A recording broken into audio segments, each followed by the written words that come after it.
are really hard to turn and they're really twitchy, but I figured out a way to improve them.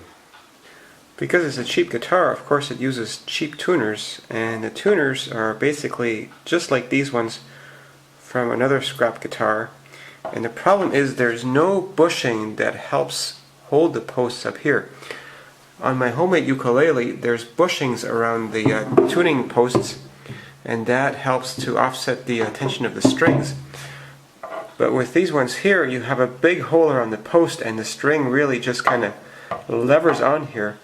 So you get all this leverage just against the post through the sheet metal here, and also pushing against this little worm gear thing. So depending on which part of the worm gear you're on, you'll lever this post back and forth. And that makes for very inconsistent tuning.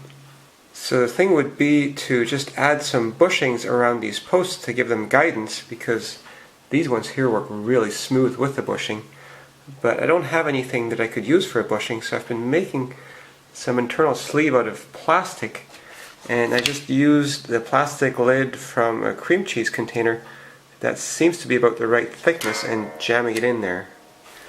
So with the string removed, you can see this post has got quite a bit of play, and depending on how it rests against the worm gear in the back, that can cause it to wiggle, and it makes for very inconsistent tuning. So I've cut a piece from my cream cheese lid, and I'm going to try to wrap that around the post inside the hole, and you got to make sure you have the right thickness of shim in there. So I'm just going to jam that in there as far as I can get it in.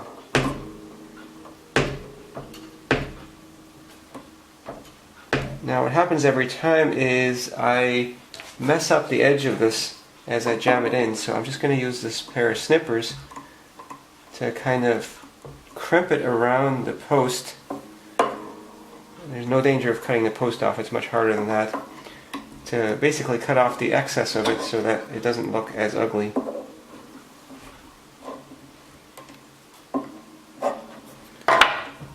So now that still turns freely. The other thing I want to do to this is just to lubricate the tuner. So I'm just going to use some 3-in-1 household oil. The thicker the oil you use on here, the better. Don't use WD-40 because it just evaporates. So with the string off of here, I can just turn this a bit. I also want to get some underneath the gear. And after turning it a bit, just wipe off the excess.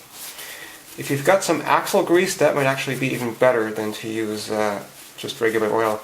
Motor oil will work too, any oil really, as long as it's thick. So now with the string back on here,